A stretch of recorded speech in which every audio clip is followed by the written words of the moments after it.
So, I'm Chef Christine San Pedro. You can call me Chef Teen. I'm part-time faculty in CSB. I teach baking laboratory, so baking 2 subject. Then I also teach in dessert draft. My brother owned the dessert draft workshop. So I'm one of the pastry chef also in dessert draft. Then I also teach in other company like Chefs and Bakers, Bakers Hub in province. They invite me to guest in their workshop. Then I'm the co-owner of Dessert Draft Cake Shop. So I'm going to talk about 2 business. First is Dessert Draft Workshop. So it's a 1-day workshop for baking, usually for baking, and sometimes we teach milk tea and coffee. So it's just a 5 recipe. Then usually people who wants to bake, they attend the workshop. Then we also have online baking because of during pandemic, bawal mag face-to-face. So my brother make online workshop. So usually ang mga umatan na sa province, sa ibang bansa. So it's a Zoom meeting. Then we have videos for baking so that they can still follow even we're done with the Zoom meeting. Then next we have the dessert draft cake shop. So we offer coffee cakes and customized cakes. So eventually we offer wedding cakes also.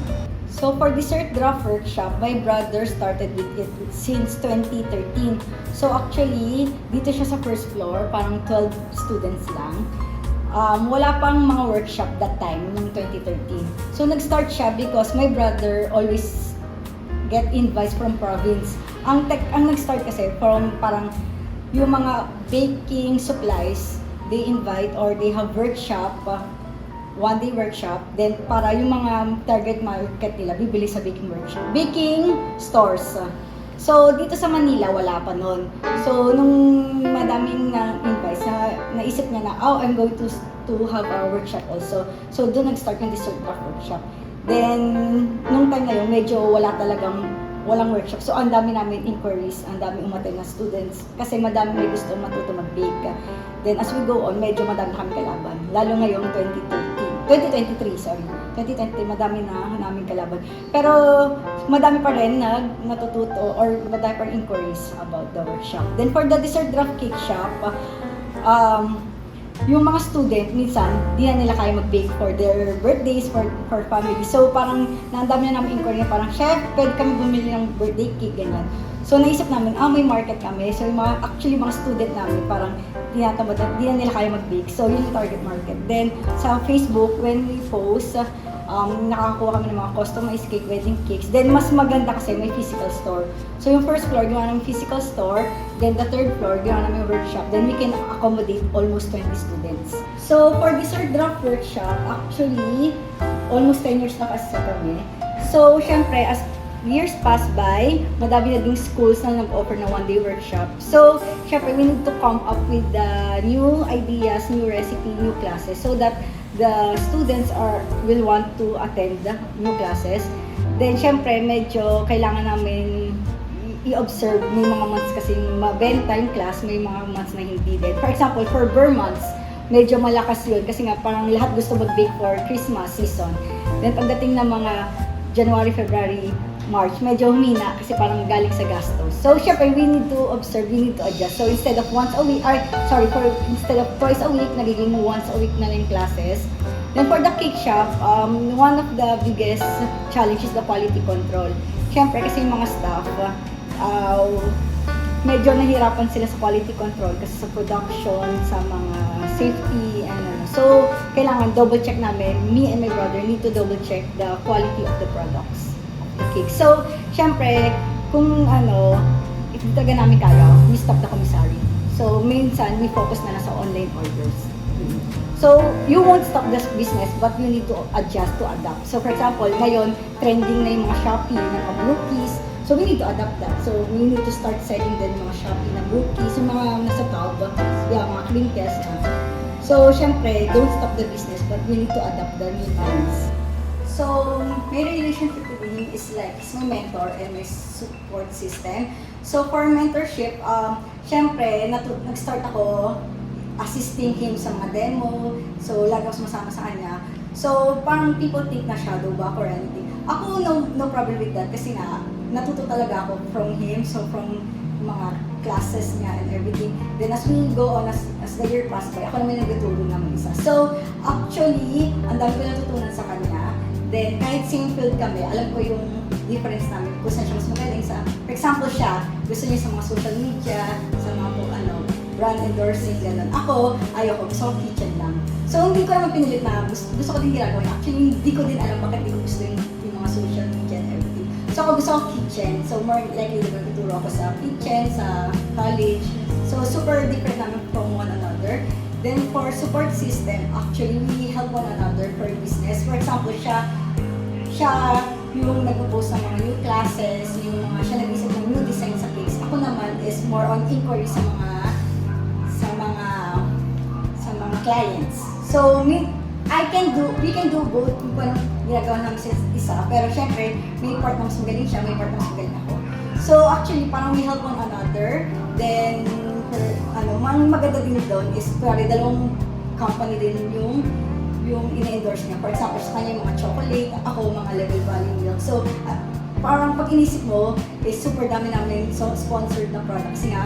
Both chefs is, we endorse different products. So, for me, what works with me is gain more experience first, then take risks. So, for example, yung pagtuturo or yung pagiging chef instructor. So, nag-start nga ako sa nagpag-assist and everything.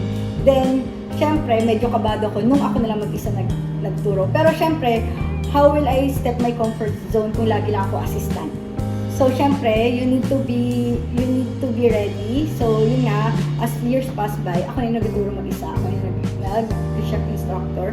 Then, for example, sa dessert draft, parang syempre stagnant na ako na chef instructor sa dessert draft. So, I'm going to step my comfort zone again. Nagturo naman ako sa CSB. So, syempre, super different sa dessert draft and CSB. Pero you will gain more experience when you step out your comfort zone. Then, for the cafe, nag-start ako na naging pastry chef ako sa ibang cafe. For example, sa Cairo, sa Vikings Group. So, nag-start muna ako maging pastry chef. Then, chef internship sa ibang bansa. Then, nung ready na ako, I step off my comfort zone. Then, nagtayo ko ng dessert draft cake shop. So, for me, gain more experience. Kasi nga, iba pa rin experience. Then, you get to meet more people. Then, when you're ready, then if you're financially, then you're mentally, and kaya na, you can start up with your own business. So, that's works for me. Yun lang. Basta wag lang kayo mag-stagnant sa isang place. You need to step up your comfort zone. Once you're uncomfortable, I think that's the time na ma-feel mo na you're growing or getting more successful as time pass by. I'm Chef Clyden. I'm a graduate of De La Salle College of St. Penild. My ID number is 107. I've worked in different companies as a brand ambassador. And I own my own school and we have a bake shop. Okay? And I'm a book author for 3 baking books. Before, I started teaching in the province like Cagayan de Oro, Davao, and Tacloban. And then, madaming inquiries about baking classes in Manila. And that time, I think only 2 popular schools are doing baking classes. But I find that medyo luma yung technique. So I developed my own recipes with more advanced techniques. And then luckily, our first class namin that time puno. And until now, I think this is our 10th year, we keep on doing tutorials. So the class is different lang because the concept is per topic basis. It's not ladderized. So yung mga busy, yung mga moms that are capable to do one-day class, yun po yung kinikater namin. For the school, I started it by myself. And then si Christine naman, she started in the cafe. So actually, I like na I have a sibling together with the business kasi it's easier. If I'm busy, she can do the work. If she's busy, I can do the work. And then for us lang, para hindi magkagulo, we have a clear differentiation. I do the classes and marketing. She does the orders and the cake shop or cafes. Siguro biggest challenge ko is setting up the right material doon sa papasukin ko because I'm doing a school. So I don't know if my modules or my material will work. And then marketing. So nag-focus kami sa marketing to get people on board in our classes and then good enough na pumatok naman yung modules namin. So that's the challenge. Apart from that, once you get the groove of it, dire-diretso naman na siya. Okay, siguro first 1 to 3 years or 1 to 5 years of the career, study the different fields. Example, if you want to focus on culinary or baking, and then for baking, madami pang field. Like there are commissaries, there are cafe, there are schools, if you want to be a chef ambassador, if you want to be a technical chef. So go around it first, and then once mapili mo yung gusto mo, be the best on that field. Okay, kasi if you're the best in that field, you're gonna be on the number 1 to 3 all throughout. Okay, and then continue developing the business because as time change, nag-change din yung pattern ng business, nag-change din yung market and the market behavior. So, dapat you're capable to adjust in whatever matapon sa'yo in the future.